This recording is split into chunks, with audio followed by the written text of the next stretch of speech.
South Africa, and looking forward to joining and looking forward to having this conversation with you. So, these are the esteemed panelists. The panelists, I'm going to not read the biography for you because I often leave things out and I don't want to offend everyone or anyone with anything that I say. So I'm going to leave it to each and every panelist to introduce themselves, tell us about where you are from, and we shall take it from there. Anyone who would like to introduce himself first, let us start perhaps with Dr. Wilson, if you would like to be the first to introduce yourself. Dr. Wilson? Thank you very much indeed, Linda. Earlier on, as we were speaking with Bhupesh, and he said he's here. Paul Kwemba, who is my fellow panelist, of course, is my next door neighbor. And that said, as you said already, my name is Wilson Odio. I hold the position of General Manager in charge of Human Resources at Cotzee PLC, which is an agribusiness company based about 60 kilometers north of Nairobi. So I'm very glad to be here. I also double up sometimes. Also, actually all the time in academia, mostly helping in training postgraduate students at both master's and PhD level. So my experience, of course, cuts across both industry, where, of course, I've been working for close to 30 years now, but also doing lots of work in academia and publishing, some of my researches, which I've also been doing for about 15 years. So in a nutshell, that's me. Obviously, there's a lot more where that came from, but for now, we shall do with that.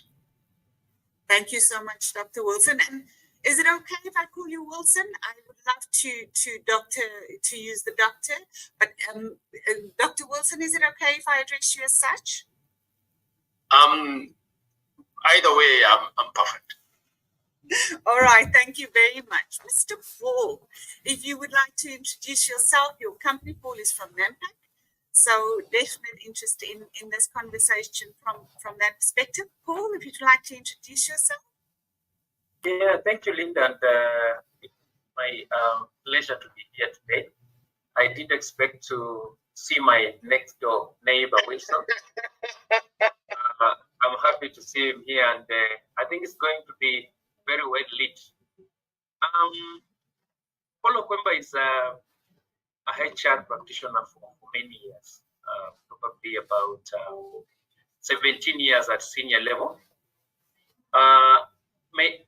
Entirely in manufacturing, actually, and starting with the finished fast-moving consumer goods and transitioning into packaging manufacturing under Nampak. I'm sure Linda knows Nampak very well. And currently, I've taken a deviation from mainstream HR, and I'm now general manager for Nampak in East Africa for a period of almost 1 year now. And perhaps as we get into this conversation, it's going to be interesting how HR gets itself into general management, and it forms part of this discussion, looking at the benefits of and the contribution of IT or digitization in career development, and the general contribution to the business. So I've worked for Nampak for the last 12 years. I started off as HR manager for the Kenyan business, transitioned to the East African business, and recently I have assumed the role of a general manager, looking after the entire business operations in Kenya, Tanzania, and Ethiopia. So I'm here and very happy to be part of this conversation. We're very happy to have you, Paul. Thank you so much for your time and thank you for joining us. Dr. Barry, that makes you the next person to introduce yourself, if you would. Thank you. Thank you very much. So I'm Dr. Barry from the West End, and I spent the majority of my career straddling academics, but also heavily involved in garment manufacture for the last 35 odd years. And the fourth industrial revolution, technology has posed major challenges to us in the industry, given the fact that the garment industry is the largest worldwide employer of semi-skilled and unskilled women in the world. So technology, HR involvement, upskilling, all of that big challenges for us. So it's a privilege to be here, and thank you very much, Linda.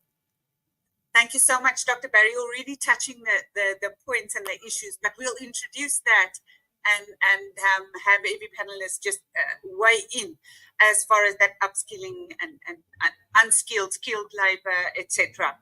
So also then I would like Bhupesh, our CEO Emerging Markets, sitting in Kenya right now, just to say hello to the audience. He will be my co-presenter or just listening in. Bhupesh, if you'd like to say hello to your participants and those panelists in front of us, and maybe give us a background as to you as well. Welcome. Thank you so much, Linda, and absolutely delighted to be, in panel with such esteemed personalities, including you, Linda. Thank you so much for, getting us, on one platform. And I am associated with Regenesys Business School as a CEO for the emerging markets. My current role entitles building up new geographies, to begin with Kenya, which is going to be our gateway to the entire East African country. So we have our presence. Needless to mention that we are present in Kenya and Nigeria, and then to be followed by Tanzania and other places. In my personal capacity, I'm an engineering student. Post that an MBA. I am also a qualified lawyer. And and I've had my share of working with universities across the globe. But yes, now Regenesys is my home, and taking on all the wonderful responsibilities bestowed upon me. And yes, definitely looking forward to. Dr. Barry touched upon the fact of the rapid technology adoption, and then how the entire landscape is going to change for people and people practices. Really looking forward to hear and excited about it. Yes. Well, esteemed panel, as I said before, thank you very much, gentlemen. Your time is appreciated, and I cannot wait to hear your insight. But let me fall straight into the questions and straight into that framework that we wish to reach. Gentlemen, and I'm going to pose a question on behalf of the listeners. We don't know who's logged in social media, so there's quite a few listeners listening to us on the live stream. But to set the context that we are working in, all of you have said something about it. All of you have mentioned skilling, upskilling, unskilled, as well as the digital transformation within your sector. So I think my question is going to be straightforward, and for those, because I know that some of the participants is not from the manufacturing, they're interested in the conversation that we are having and interested to hearing what different sectors are doing and how different sectors are managing the challenges, or what is seen as challenges when it comes to the digital transformation. So on behalf of those, maybe if we could just set the context and say, within our sector, what are the key challenges for the manufacturing sector in this new digital age? Key challenges. If I may ask, if I may ask you, Dr. Wilson, maybe if you could reflect. I know that your company, Cotzee, also has, different products that you are, that you deliver, and that's part of your value chain. So perhaps if you can talk to us about those key challenges in your sector regarding this new digital age.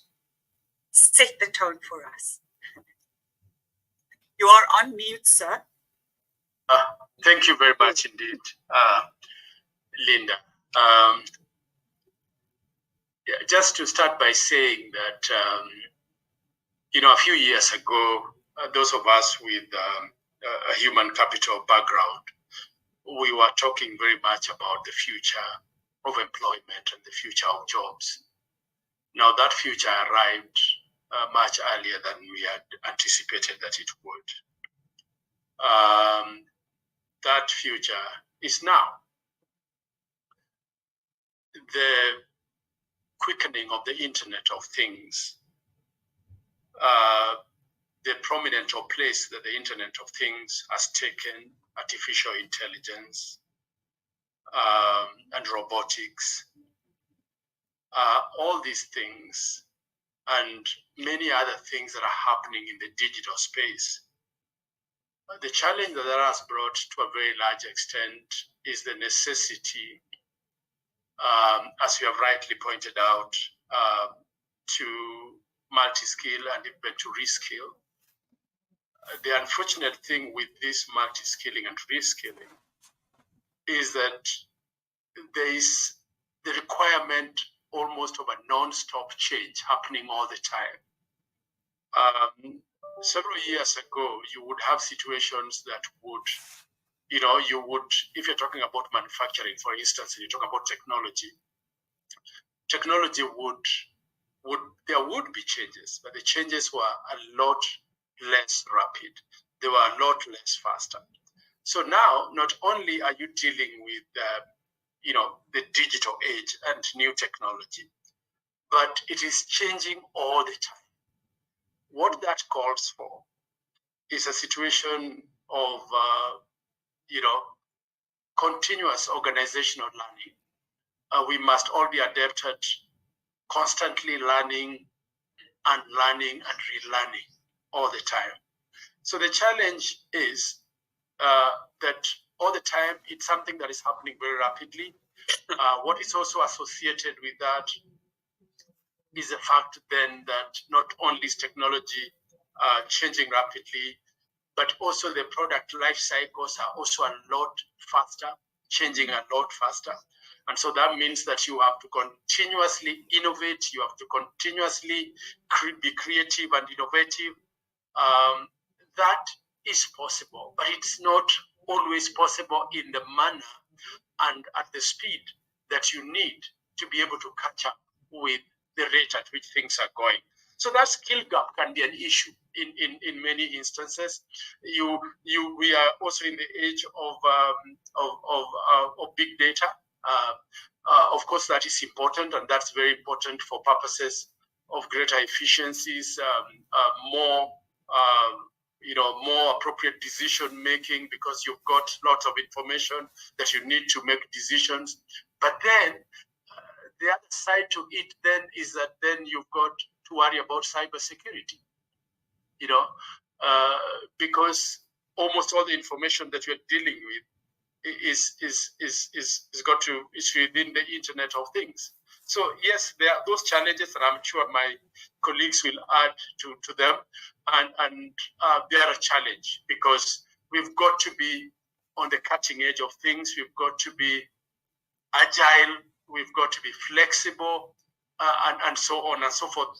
If you look at the employee side of things, because it won't be complete for me if I do not talk about the employees. When we engage employees at the workplace, including for manufacturing, we are looking at a number of relationships that we have with the employees. We have with them a legal relationship in terms of the contracts that we have. We have an economic relationship because we have to pay them for the work that they put in. We have a social relationship because they spend a lot more time at the workplace, and therefore it's important for them to have a social life and a social relationship at the workplace.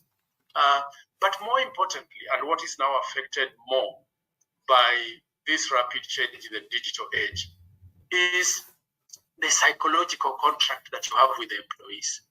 The psychological contract goes beyond what is contained in the terms and conditions of employment of that particular employee. There are certain expectations that the employee has of the employer. Now, what sort of employee are we dealing with in the digital age, and which is related to the age in which we are, and which has a link even to the generations that we have at the workplace? We've got employees that want more flexibility. They want to be more creative and more innovative. They want to have more of what we call work and life integration. So that means that the challenge for us in this digital age is to be able to keep these employees engaged to their work, committed to their mandates, so that we can, within the exigencies of what is happening, still be able to have the best out of them. Thank you. Dr. Wilson, there's so many words and so many linkage that I want to make in what you have said. I think you spoke about agility, you spoke about innovation, you spoke about these technical skills and upskilling that needs to happen, but you also brought in what was formerly referred to as soft skills. And we can have a conversation about soft and hard skills for the rest of the day, right? But also the psychological contract. I would like to delve into that a little bit later, or explore those notions a little bit later. But what I also think you said, or what I think we need to connect to as well, is employee wellness, that work-life balance that we need to consider as HR individuals, and then ensuring a motivated and productive workforce. How does that look like in this digital age, where flexibility is so huge, where recruitment is global? You know, we're competing globally for talent, if I can put that up straightforward. But that's definitely issues that we need to delve into when we talk about the digital age. Maybe, Paul, if you would like to add to what Dr. Wilson has said, or Barry, if you would like to add to that. But my takeaway from everything that you said, thanks, Barry, my takeaway from everything that you said, and which I think people also need to learn and need to understand, because I think a lot of fear lies within the fact that it's technical skills that we need to upskill. But people forget how important that, and in phrases, soft skills, because you spoke about change, soft skills. You spoke about all of these things that leans into productivity, which is the most essential. I mean, of what we want from employees, and everything that you mentioned adds to that. So I'm going to stop talking. Please, Dr. Barry, you guys are the experts. So please, you like to add. Thank you very much. Dr. Wilson, very valid points, and I congratulate you on that. In the garment industry, a couple of things we've seen have been fast-tracked by the global pandemic, COVID. We have had this big digital revolution on our doorstep, and in our industry, COVID forced it through. A couple of issues. Firstly, mobile IP. We're no longer working with command and control production lines. We're working with a lot of technology-aided production lines. And I've got to talk again to the unskilled and semi-skilled labor force, and that soft skill contract we have with them, keeping them motivated, ensuring them that they have a life cycle. An employment rate is very important. Moving away from factories, and we saw this happen in Bangladesh, sadly, it seems to be normalizing now, but getting back to production is a big thing. I just highlighted a few things over here. Design in the clothing industry using AI and fractal designs has come in. We've got a lot more young, innovative designers threatening the traditional design houses. We've got mass customization happening along with body scanning. We've introduced laser cutting for our patents, which has reduced cutting times, increased productivity, increased GDP, but the human factor is going out of it. We need to upskill, reskill them. We've got sewing robots coming in, big factories like Fruit of the Loom are using it. We've got 3D printing coming in. In Europe, we've got fast fashion, which puts big pressure on our value chain and our throughput time and our production. Luckily now, with the circular economy and people becoming more green oriented, we've got slow fashion trying to balance it out. But the bottom line is our biggest asset is our workforce, and we need to close that gap between technological advancement that will give us the cutting edge and make us competitive and our human assets. And as I say, in the garment industry, we are dealing with a lot of unskilled and semi-skilled women who are prejudiced against. We know it's a global initiative right now to try and reduce that. But to keep our country's economies viable, we've got to look after our human capital. So that's just my little piece on that. And I hope that adds some value to it. Absolutely. I think one of the other things that we should stand still at, which you also brought up, and I'm writing everything down, hopefully we'll get there, is sustainability and the green economy, and how much us as Africans are responsible for that, and responsible for the continent that I think sustains the world. But I'm biased. Sorry, may I add one also? Kenya is a big supplier of cotton to the garment industry, and we can't forget the macroeconomic effects and vertical integration. We need to look after ourselves in Africa. Yeah. So, Paul, I would love to hear your additions, because you work for a huge multinational company, but you are African as well, so you sustain what we are all proud of. And I would like to hear what your thoughts are regarding these challenges, regarding the human capital, human assets, all of these beautiful words that our colleagues have said already. Paul, if you would like to add to that. Yeah. I just want to add that HR makes its contribution. I hope I'm audible. I'd like to just mention that HR makes its contribution to enterprise through many ways, and key among them is it just me? You just froze. Oh, you froze a little bit. Please repeat your last sentence. HR? You were saying HR?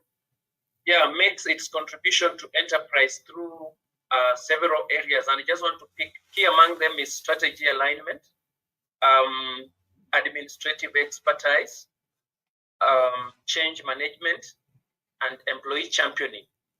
And I think these are digitization has presented us with tools that you can use to increase our efficiency and effectiveness in all these areas. I want to pick up like when you look at strategy alignment, strategy making and decision making, look at the role of digitization is in the collection and use of information.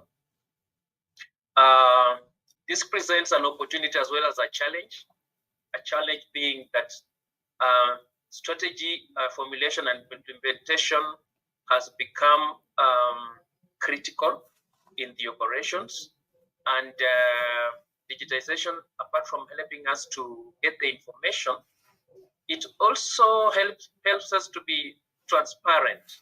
So the challenge of being more transparent and accountable has gone up, because the knowledge of the stakeholders, the kind of information the stakeholders have, it is readily available, and they can be able to either support or challenge what they think is not working well in strategy.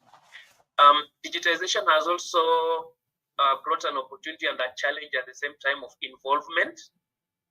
I think by virtue of ease of communication, everybody around wants to know what is happening, why you're making decisions, and how these decisions are affecting them.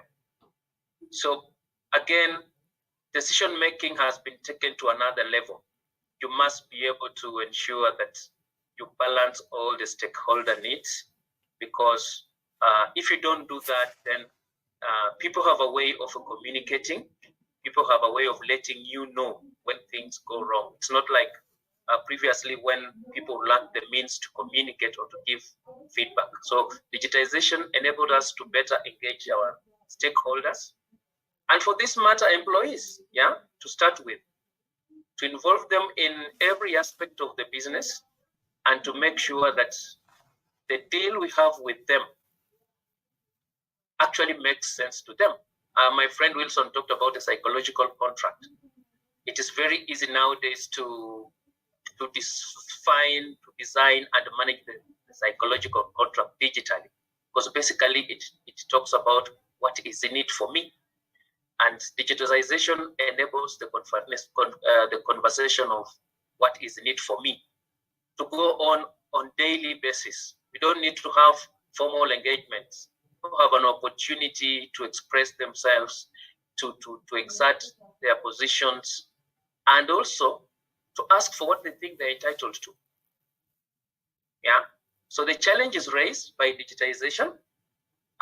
Unfortunately, again, it comes with costs. So technology, both the software and the hardware and all the infrastructure that goes with it, requires us to justify budgets.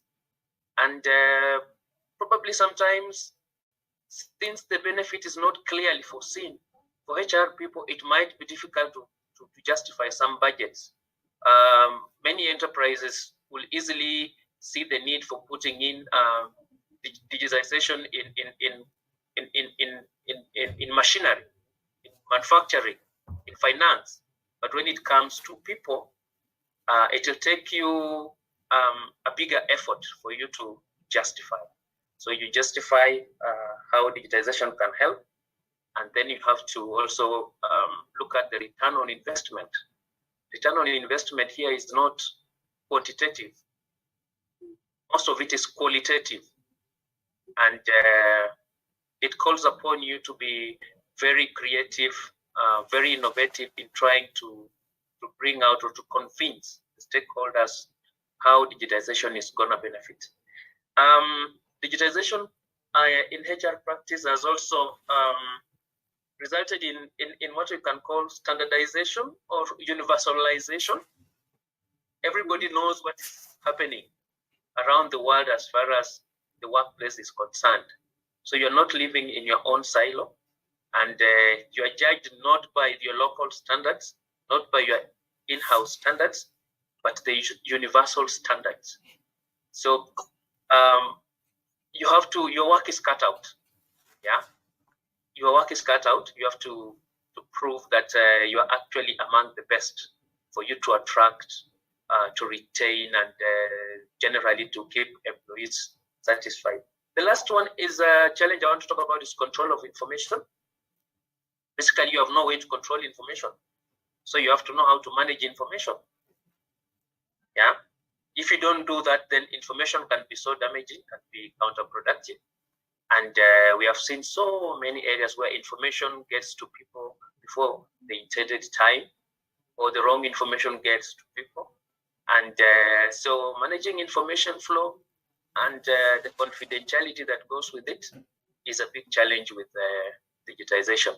But all in all, I think challenges make us better.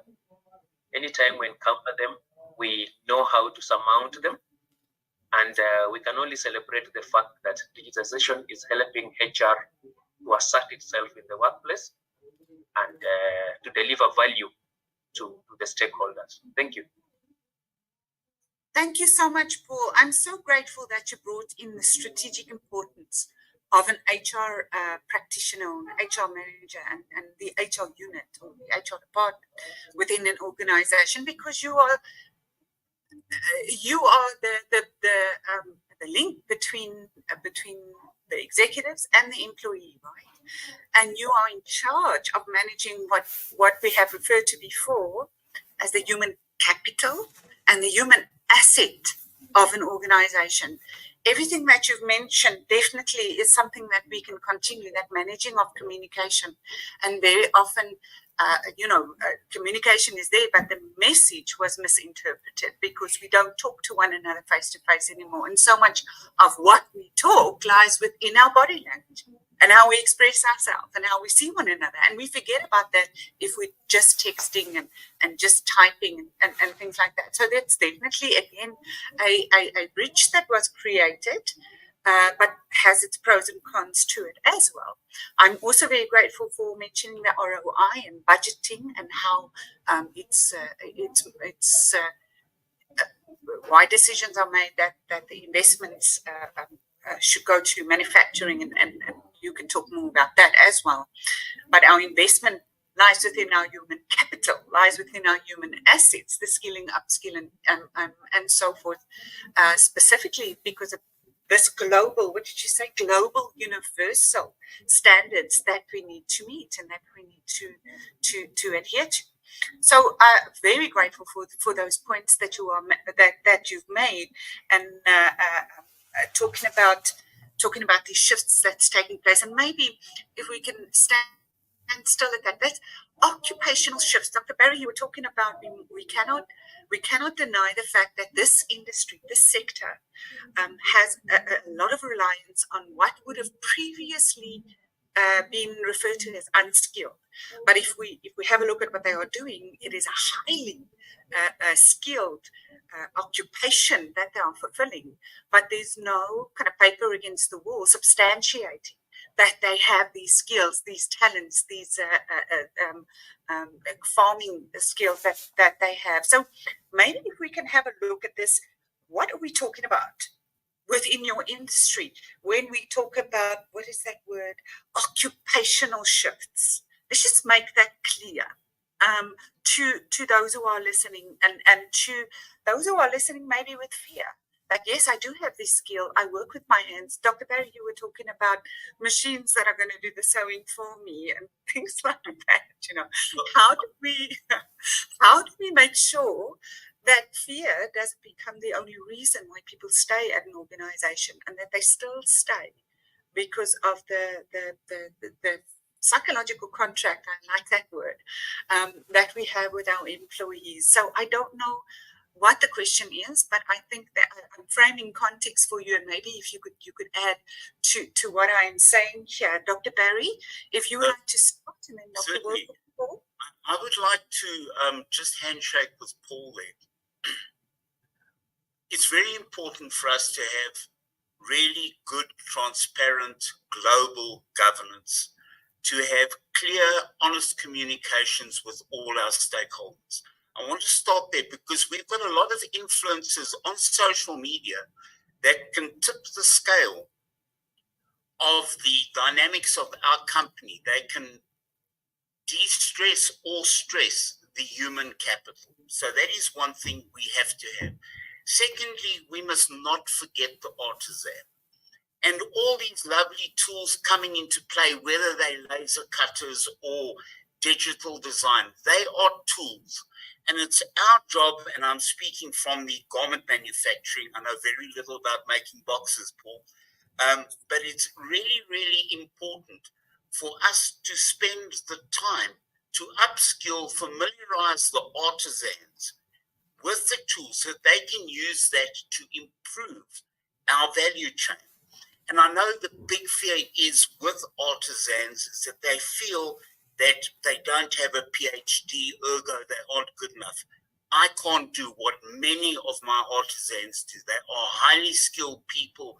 They are master craftsmen. And really, it's about bringing technology to them and taking the time not only to invest a couple of million in a beautiful new big machine, but to spend the time to invest in the human capital that's going to use it to its best advantage and our advantage. So spending more and more time with the people on the floor, the people that actually make the garmenting for us, is vital.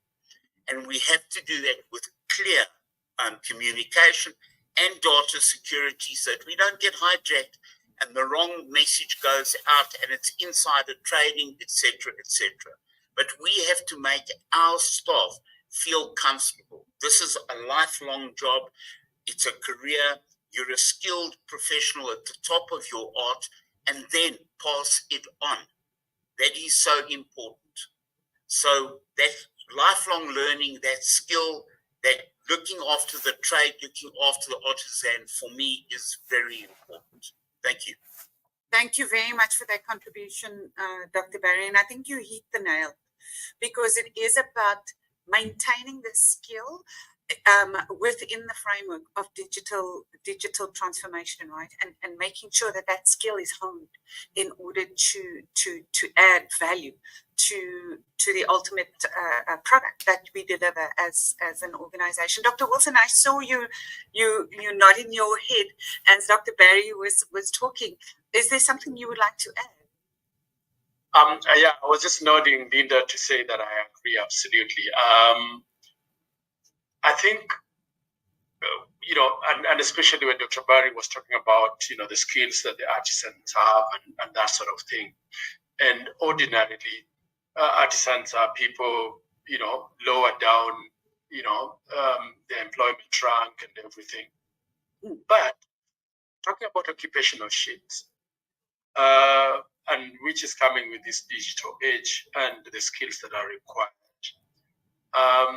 we must look at talent more than anything else now. Because what is it that contributes to the bottom line of an organization? It's the contribution of the individual employees. Obviously, whereas it is important, and I know that there may be, MBA students in attendance at this, whereas it's very important to go and acquire skills in school and everything. And those skills indeed will get you through the door of an organization so that you can join that organization and start working for it. But what will take you to the next level, having joined the organization, is the talent that you have,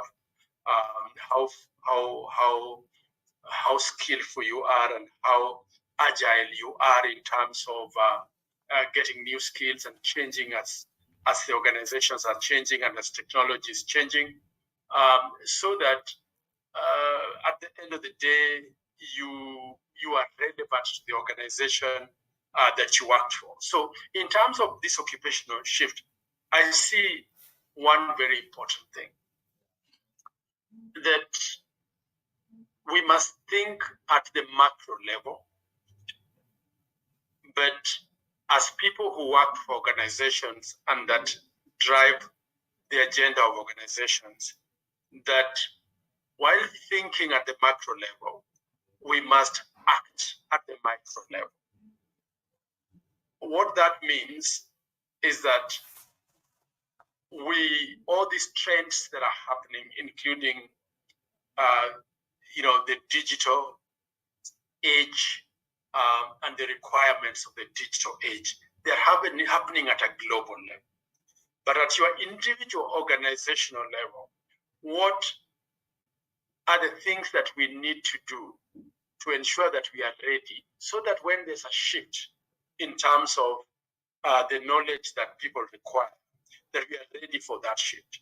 I see very much that,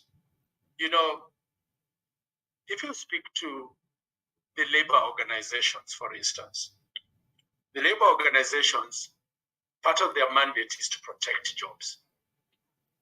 Now, how do I tie in that with my thinking in terms of thinking globally and acting locally, or thinking at the macro level and acting at the micro level? With the digital age, some jobs are very fast becoming extinct. Now, however, better quality jobs are being created at the same time. So, whereas it might look very bad that at one point we are actually losing certain jobs, one of the things that has happened here in Kenya is in the tea industry. And this is with the mechanization of tea harvesting.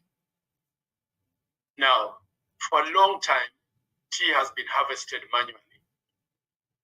And what that has meant is that you have a lot of tea harvesters being employed by these organizations. What has happened is that has become unsustainable, because the tea companies can no longer afford to pay for thousands and thousands of people to come and harvest tea. What they have done is that they have mechanized tea harvesting. Now, the trade unions are not in agreement because jobs are being lost. But thinking at the macro level means that even as you are removing people from harvesting tea manually, you are actually creating better quality jobs elsewhere, if you think at the macro level.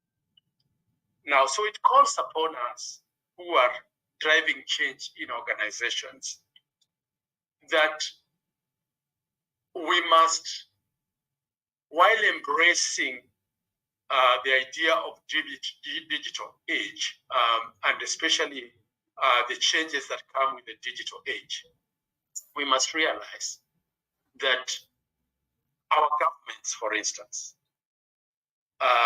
must put in place policies and put in place programs that will encourage the creation of better quality jobs in other parts of the industry. So it is not a one organization and a one company thing. It's a macro level situation. And that means that we must continuously upgrade ourselves so that we move into those areas where opportunities are existing. And that cannot be done by Cotzee alone. That cannot be done by NAMPAC alone. That cannot be done by the organization that Barry works for alone. That must be done at a macro level.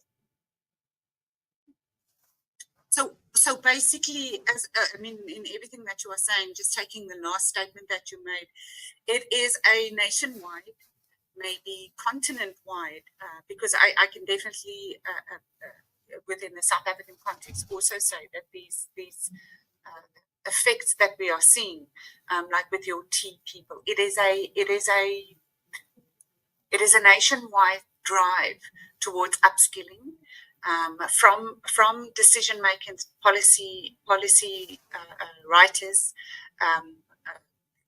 corporate environments, everyone needs to be involved to ensure that development, upskilling, employability of individuals stay priority within an economy.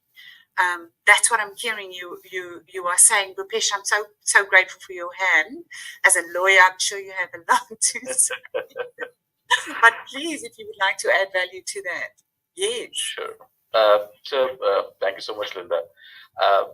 What Paul started off, and then of course directed by Dr. Barry, Dr. Wilson, it kind of brought me back to as a student in 90s.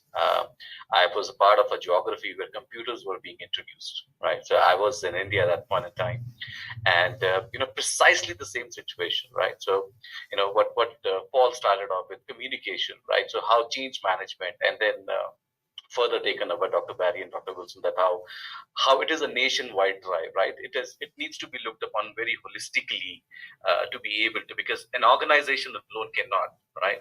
So I clearly remember people absolutely going against and going helter-skelter that computers gonna eat up our jobs, they're just gonna we're gonna go jobless, and look where we are today. As a country, if you look at India, it has one of the highest IT exports in the world, right? So there is no better way to kind of describe it, how panelists have put this forward, that if it is looked upon holistically, if it is looked upon in a much macro sense, however constantly being acted upon at a micro level, right, there is a solution to this problem. Yes, change is always difficult, and more than the skill set or the tool set, it's the mindset change which is always the most difficult, whether at an individual level or at an organization level. But yes, but at the end of the day, even at an organization level, if we keep constantly keep the communication active, and then some of the organizations of course practice it very well, and then constantly trying to work out the current manufacturing, if I talk about the setup, some of the people working in that manufacturing space have more experience than the youngsters who come in, youngsters who are joining them at the age of 22, 24. There are people who've been working for last 30 years, right? And then the skill gap, age gap is huge. So definitely it's a big challenge for the industry. But then I guess what Dr. Wilson and also Paul mentioned, that it is about constantly, working at a macro level, strategizing at a micro level, and constantly, trying to implement at a micro level. That could be the key. And yes, so that's where I rest my thought. Yeah, thank you so much, Bhupesh. It definitely added value in how we thought about previously, and history repeats itself, right? With that fear of the machines are here to take over and only take over. And it's not true, because we know the machines, like Paul said it, it's about strategy, it's about change, it's about communication. Dr. Wilson said it in the same form, and Dr. Barry said that as well. It's about how we communicate, how we ensure, and how we make sure that it enhances the productivity of those who are already there. It does ask for upskilling, because we're not all equally talented. And I can remember when I needed to teach my mom how to do certain things on the computer. She was going to break it. So, no, just go, But that's the type of fear that people don't want to expose themselves to. So it talks about agility, change. And is change a skill? Is it a skill that one can learn, that one can get better at? That's a question I would like to just leave out there in the open. But yeah, competing globally, but keeping it local. So that's also the challenges that we are facing as HR professionals are real. Barry, I see your hand is up. If you would like to add yes, to that. I love what Bhupesh had to say about IT and computers. In my industry, there was major angst amongst many, many people, especially with applications, apps. And I smiled, because I look at how many clothing apps are available now. Many people are getting involved and writing applications simply by saying, how can I do my job better? Being innovative, finding this idea, developing an app, putting it out there, and making our business easier. So, we don't know what we don't know. And I think for our staff members, we need to say to them, look, here's a tool. It's making your job easier. And if you've got a great idea, let's take it digital. Let's do something with it. So I was a bit of a digital dinosaur. Now I can't get enough of it, because it helps me run my companies better. So Bhupesh, thank you very much for that input. Certainly made me smile a great deal. Thank you very much, Dr. Barry. I think the most of us on the panel can associate or had a touch point there when Bhupesh said what he said about that. But I was wondering if we could talk a little bit more about these. We started out talking about it, right? We started about saying, yes, there's digitization and AI, Internet of Things, and all of those beautiful technical transformations. But they still need a human. And we still need humans to navigate through the process, through the change, through the knowledge, through the productivity, through the policies, through the engagements. You spoke about labor. Again, I like that psychological contract that we have with our employees. So I think my question is, maybe an individual level then, how do you prepare yourself for these technical advancements as like you said, Dr. Barry, a digital dinosaur? But how do we catch up with the skills levels that is needed within an organization? Paul said strategy is essential, and it is essential.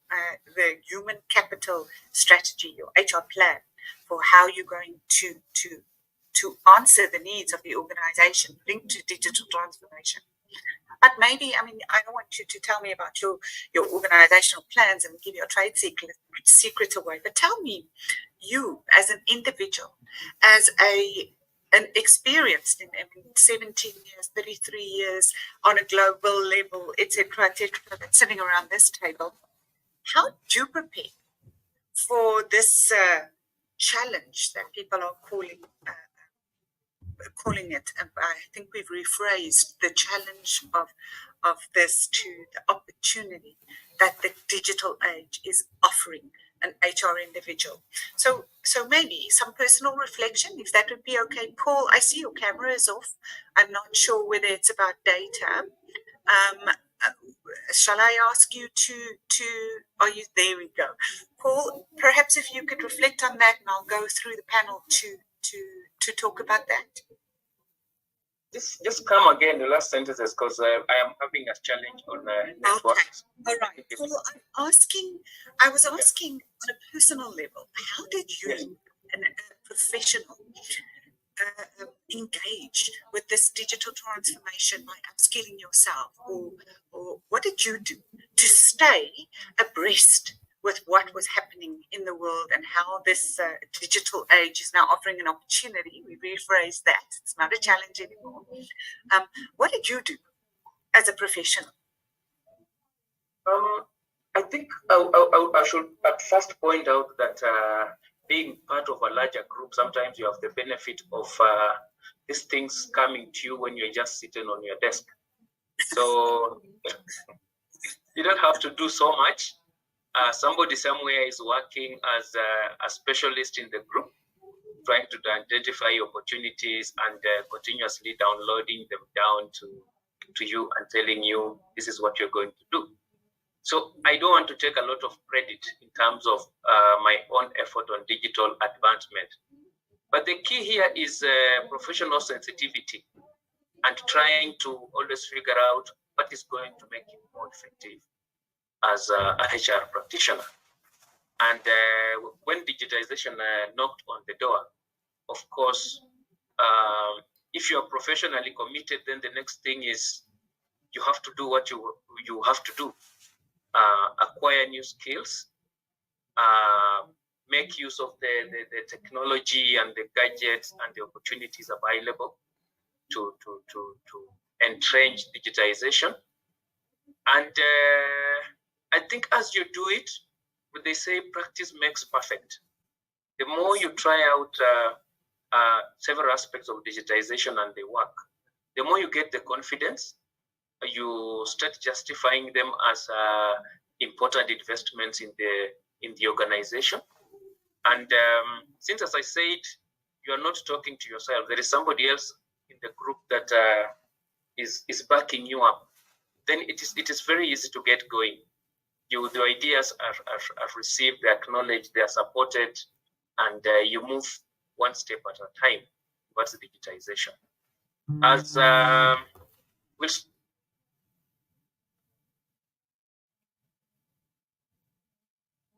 seems to have technical issues there in hearing. All right, there we go. Unfortunately, we lost Paul, but that's okay. What I did like about what I would like to reiterate. Hello, Paul. I'm just reflecting on what you said. One of the things that came up to me is that you said, okay, it came down and you were lucky because it came upon your table. You had to, but you didn't have to. As a professionally committed person, you took the opportunity and made something of it. And I think that's very important, that motivation that we leave within our employees to upskill and to be agile and to go with the flow and learn the new things and the change that it took for you to take the steps that you needed to take there, and how that built your confidence. So thank you very much. Or every time you did something new, the uncertainty that goes with it, the more you do it, the more certain you become in doing it. So that's a wonderful tip that you're giving other professionals that's listening as attendees.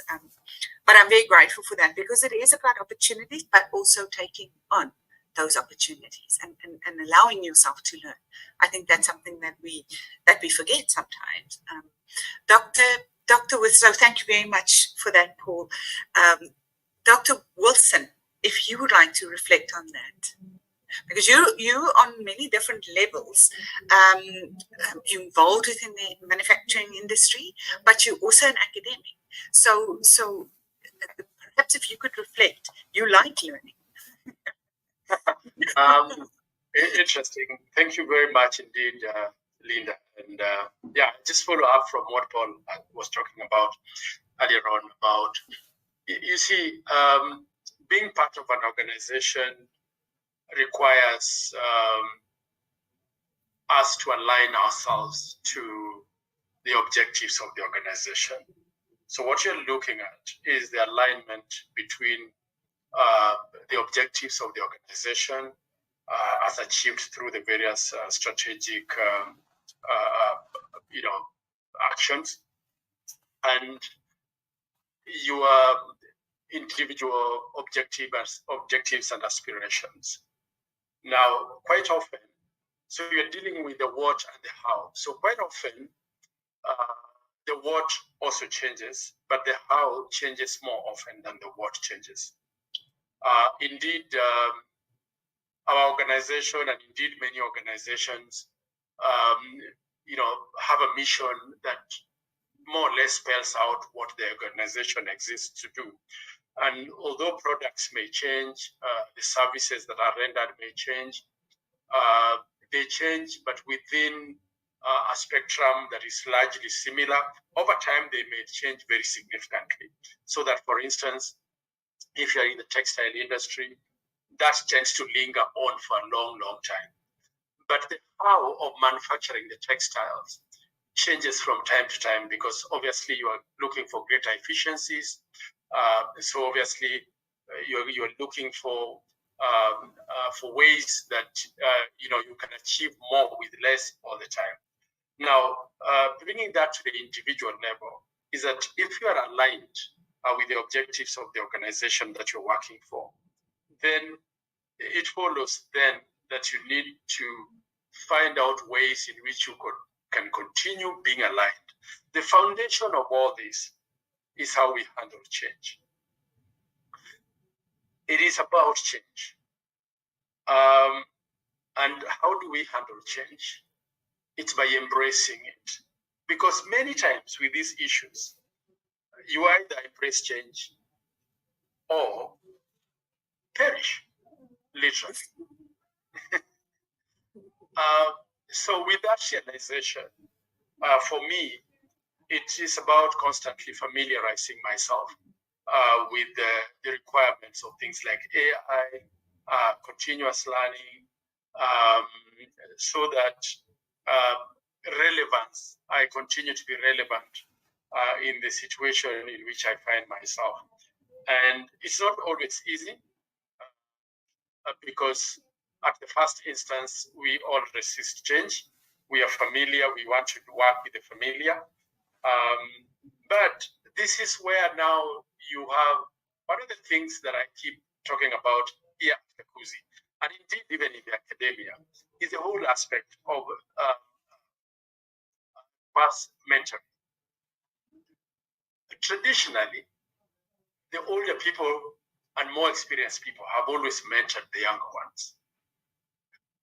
But there are instances, especially around technology, where we need to embrace reverse mentoring or reverse mentorship, so that those who are more adept at the usage of technology, especially the Internet of Things, we who are more experienced and who are in that sort of scenario that Bhupesh talked about when we thought that computers were going to wipe out jobs, can be able to benefit from the people who are more adept at the adoption of technology and be able to be still useful to our organizations. Thank you. Thank you so much, Dr. Wolf. Reverse mentoring.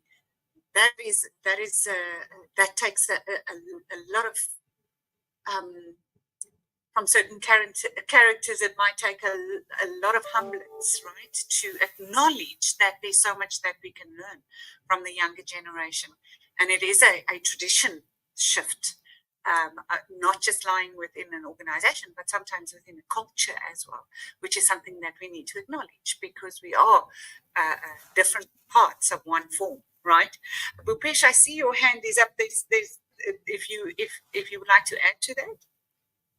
In fact, my question is an extension to Dr. Wilson's love for education and institutions, and he himself a constant learner. So that brings me to the question of the industry academia partnership per se, and why I bring this up is this is driven from some of the leading industries like IT, right? So wherein they use academic institutions to use them as a breeding ground for the upcoming talent. So that with respect to human resources, there are two challenges primarily. Challenge one, which is around reskilling, upskilling your existing set of employees, right? And that's much in control within the organization, right? But then there's an equal challenge since the processes are changing, since the demand is changing, and at the academic level, they are still teaching the curriculum which was being taught like 10 years back, 20 years back, right? So some of the IT organizations, the big IT giants globally, which of course not at liberty to name, but yes, what they do is, they connect typically with the last year students, final year engineering students, and they would introduce a module, right towards the end of their last semester, maybe for 2 months, 3 months, or in the final year of their studies. And they work closely with the academic institutions. And they use that time to cut short the performance time for them, for the students when they join the organization, right? So initially it was taking 6 months for them to be productive, and now they're introducing certain modules in their final year itself, and they have the opportunity to kind of shape them, and tune them to the kind of workforce that they would want, and this includes skill set, this includes tool set, mindset, a little bit of campus to corporate journey also, that you've been a student, now you'll be a professional, how you need to maintain and all that. So open to comments, if that sort of partnerships are viable in a manufacturing sort of a setup. Absolutely. I mean, obviously, the way academia tends to be to move a lot slower than industry does. But it's obviously what you're suggesting about that cooperation and that the linkages between industry and academia. So that industry then can benefit from academia, and academia can benefit from industry, because academia benefits from industry by way of knowing what is it that needs to be in our curriculum, what does the industry require, industry benefits from academia, especially from R&D, in areas that academicians are more adept and spend more time and more resources. I think there can only be a benefit. I think the importance of that cannot be gainsaid, and where it has been practiced, there have only been dividends that have been reaped out of it. That's a very valuable contribution there. I think it's Dr. Barry. Maybe I see your hand is up. I think we want to say the same thing. So perhaps if you would like to comment on that. I'm actually just coming in at a different angle with the invasion of IT and the very fast uptake of new innovations. I think our contribution must also be a bit of sober wisdom, because there are so many new products on the market that can help us beneficiate, improve the whole bit. But having been around the block, our job is as well to take a look at this and ask whether there is goodness of fit, whether this will help us move forward. Because it's terrifying if you're bringing in new products the whole time to our fellow staff members. They are learning at an accelerated rate. So my final words on it is, let's be sober, let's be wise, let's take our years of practice, embrace change, embrace technology, but be wise and careful about it, and don't just buy it for the sake of buying it. Thank you. I think that's also valuable, and I think we're talking about different products perhaps here, but I think the value with partnerships between industry as well as an academic institutions or academic organization, I don't know what else to call it, business schools and things like that, is to ensure that which we are adding to an organization, or whether it's employees or whether it's training and development, right? That which we are adding adds value, right, to the asset, the human asset of the organization, because it is, in most organizations, one of the most expensive assets in that organization. Spend a lot of money on our employees, but we should. It is the human. It truly is the human capital of the organization. Paul, your hand went up. There must have been something that you would like to add to that. I thought it's just interesting also to note, as far as manufacturing and digitization is concerned, we have another very key variable, which is the demographics. I think manufacturing tends to keep people for long. If you look at our workforce demographics, we have older people who have worked for longer years. Probably Dr. Wilson also has the same in the plantation. Therefore, the journey towards digitization may not be the same as telecommunication industry, for instance. So there are certain aspects of this transformation which have got to do with changing the culture of the people and managing the change process so that the people appreciate rather than they loathe the digitization. You find sometimes very, very, very simple things that you want to implement. For instance, the digital distribution of our payslip.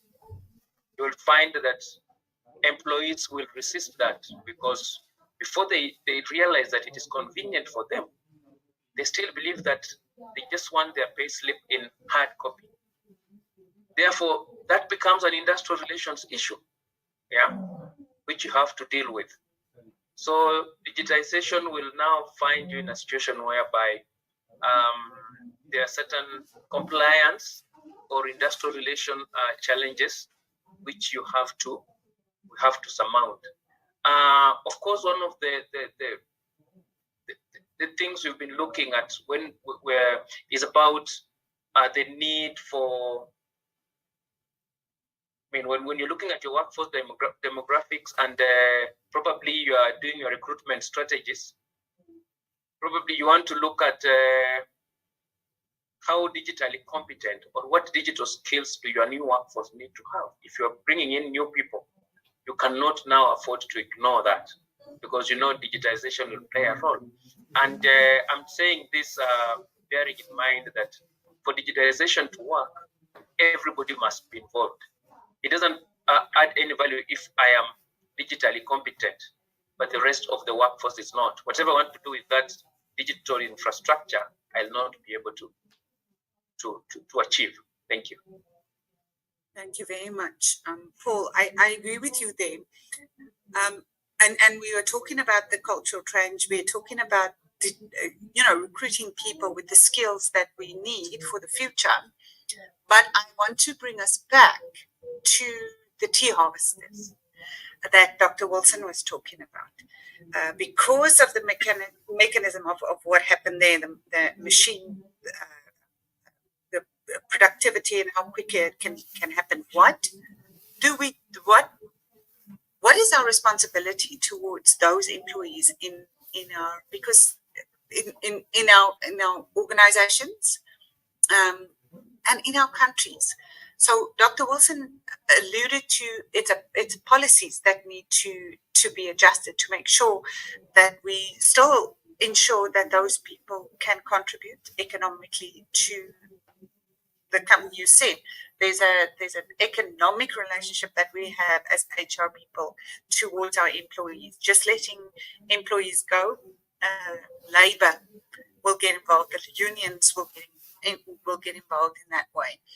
Luckily in South Africa, we've got a very strong skills development, occupational development, sector education and training authorities who are mandated. We are all mandated to pay a levy towards skills development in the organization, and it will be in the country, and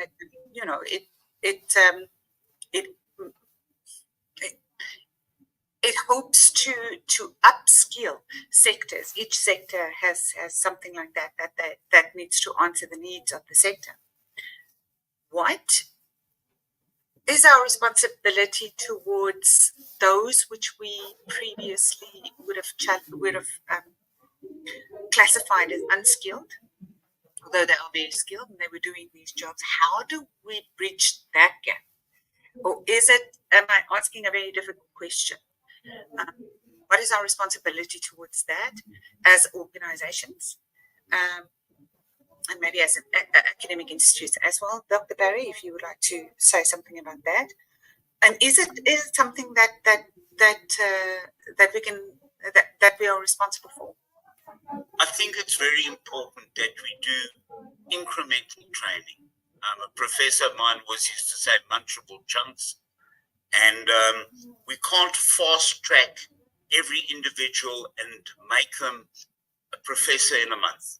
So these people are working, they're committed, they've got social lives, massive burdens on their shoulders. Let's not forget that. So incremental upskilling, recognizing them, awarding them for that, getting them to master that, and then taking them forward. And then, of course, making them change agents for us and spreading the word. So it's not a fast track thing.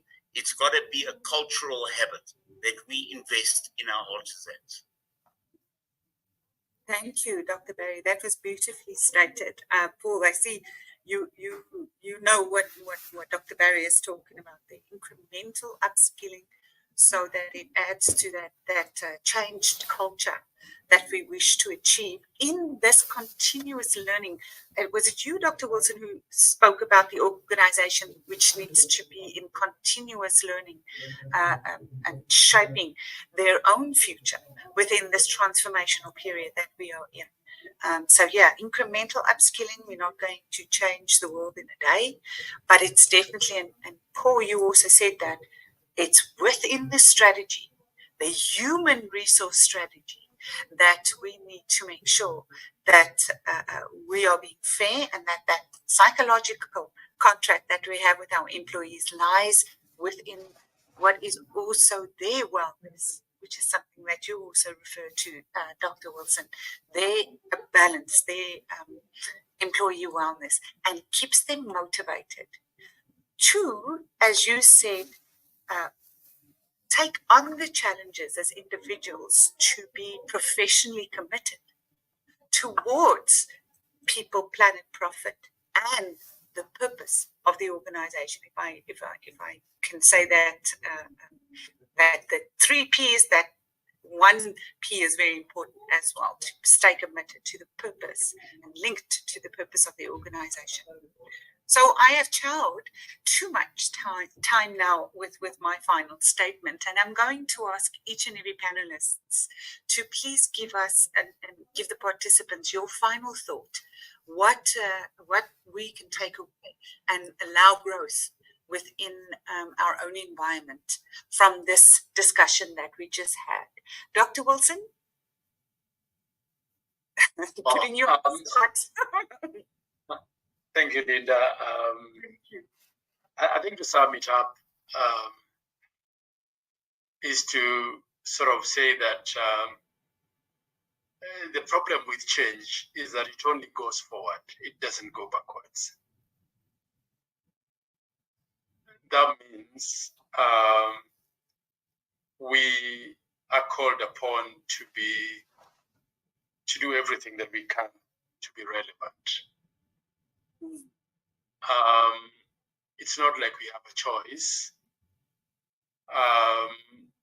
Some of the ways, because what is the reason that we are in the digital age? More often than not, it is because of necessity.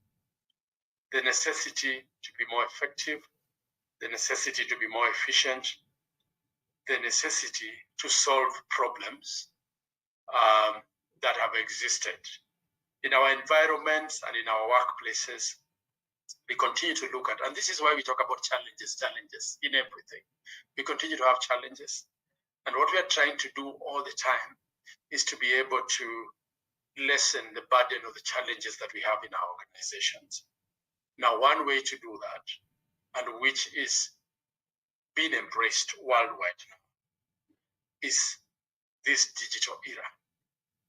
What we must do as individuals and as students that are coming into the workplace, or current students that are coming into the workplace, existing employees in the workplace, is to keep up, to align ourselves with the requirements, with the necessities of the digital age.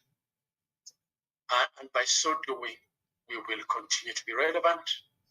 Obviously, as Dr. Barry said at one point, this is not to say that we should not question everything and every technology that's thrown at us. But if we keep in mind that the technology comes in to solve a problem, so if it solves our problem, and if it is sustainable, because sustainability, you just talked about the triple P, bottom line. The sustainability from a people perspective, from a profits perspective, and from a planet perspective and environment perspective. As long as it solves our problems, it is sustainable in the sense that it takes into consideration the 3 Ps. Then what we need to do is to embrace by reskilling, by remaining relevant, by being agile, by being flexible, so that we can continue to have a more efficient operation in our various organizations, a more effective operation that is sustainable for the long run, for the sake of the various stakeholders that there are. Traditionally, businesses existed only to make profits. I mean, that is what we learned in school. Yeah. But now we know that there are very, very many stakeholders to a business. And those stakeholders have various things that they demand of the business. We must, of course, pay attention to all those stakeholders, the views of those stakeholders, how our decisions and our actions are going to affect them, even as we embrace the digital age and the requirements of the digital age. Thank you. Thank you so much, Dr. Wilson. Paul, your final thoughts from thank you. I think yes, digitization is here as a tool for enhancing our effectiveness, but it's not going to replace our expertise in the field. I think that needs to go out clearly. And any person looking to make an impact in this field would first need to gain relevant knowledge and skills before they can deploy digitization and technology. So the first thing is what do you want to benefit, or what is the return on investment on digitization? Because we are saying we must be very relevant to the business. Yeah, you cannot just do because somebody else is doing. So what is your specific return on investment for any digitization initiative? Yeah, try to justify, does it make a business case? Try to involve and make sure that the needs of all the stakeholders, line managers, and everyone else is taken care of. There is what we call the what is the need for me. Yeah, if you want digitization to work, then you must make sure that you answer that question for all the stakeholders. Yeah, what is the need for me? So we must approach it from a business perspective, that you're getting a tool that will enable us to transform our business to the next level. And the most other important thing is the question of dealing with the unexpected. Yeah, digitization doesn't just move smoothly. And when you're strategizing and implementing, then there is what we call the unexpected. We must be ready to deal with it, and it can potentially be very destructive or disastrous. Yeah, so it brings in the issue of risk management in digitization. What are the risks, and how are you gonna mitigate them? Thank you very much. Thank you very much. Those are very important aspects as well, very important skills that you need to add when it comes to digitization, when it comes to that return on investment and your triple P as well. Because surely the human asset or the human capital, the risk of losing talent, we spoke about talent as well, is something that we can put rands and cents to. Rands and cents, of course, South Africa. But it's definitely, there's a dollar price on it, and reskilling, upskilling, inducting, recruitment, selection, all of those things cost money. Where retaining is still the cheapest form of investing in your human capital, right?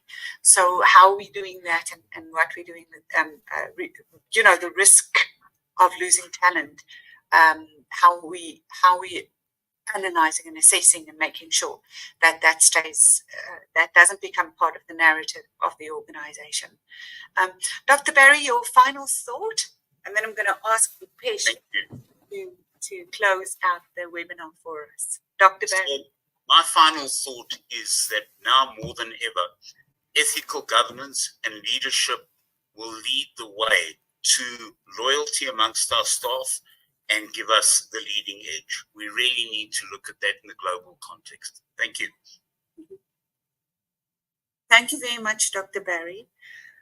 Certainly agree with you there, and certainly something that we haven't touched on today. My goodness, I can't believe that the time has gone. Yeah. But what is the responsibility of the leader, and what is the responsibility of HR? And all of those questions are still mulling in my head.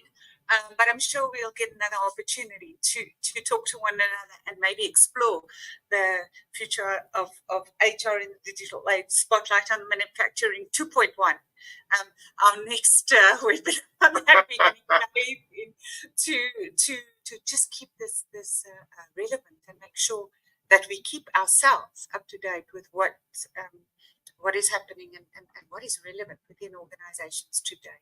So, Bhupesh, if you would like to give a final thought from Regenesys Kenya's behalf, you're sitting right next to both Paul and Dr. Wilson in your beautiful Kenyan climate. So, if you would like to do Not that. so beautiful now. No, really? Very cold in Joburg today. It is very cold at 18 degrees. Oh my goodness. I got in my car this morning and it was 1 degree. Again. Oh. Yeah, so grateful for 18. Thank you so much. I noticed Dr. Wilson's reaction on 1 degree. It was very genuine. But coming to the point, and then today's webinar, I guess, I kind of started off with this, that, it's a pleasure to be with such experience. There's a cumulative, almost 100 years of experience sitting in this small panel.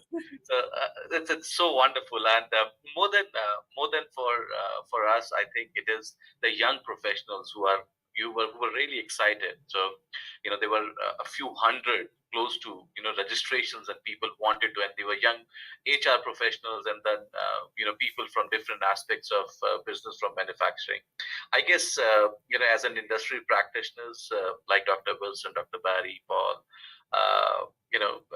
young professionals, they really look up to to discussions like this, and this really helps them to shape their individual careers. It really helps them to kind of contribute better and a lot better in their own respective roles. So I really would like to thank all of you. And Linda, thank you so much for coordinating and moderating this so beautifully, and getting us all together. Kudos to the team. So that's where I would rest my comments. Thank you. Thank you so much. Thanks, Bhupesh. It's been an absolute pleasure today to share our thoughts, our experiences, our knowledge on exactly this aspect of digital transformation, how the fear should not lie within us as humans, because we still need to switch the machine on, press the button.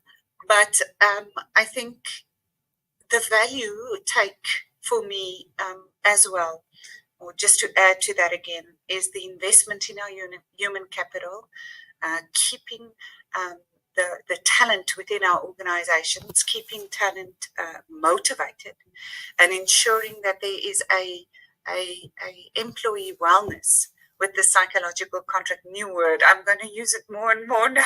Dr. Wilson, thank you so much. But to keep the psychological contract a healthy one, and making sure that we motivate our employees to be productive, to be effective, and to be a return on our investment when it comes to these things. Upskilling, reskilling, organizational shifts, it's a personal and of course a professional commitment that we need to make towards ourselves and towards the organization when we do find the purpose, the fourth P of the triple P, valuable to you as an individual. Gentlemen, I thank thee from the bottom of my heart for being part of this discussion. You have added value. I have checked Q&A. There don't seem to be any here. I don't know on social media. I haven't been notified of any on social media, which means that you have definitely answered questions before they were asked. That's how I see it. But the value that you added today in this conversation will forever be grateful for. And have a beautiful 18-degree day in Kenya today. Thank you. Thank you. We are very grateful. Thank you. You have a good day. Have a lovely afternoon. Thanks, everybody. Thanks, participants.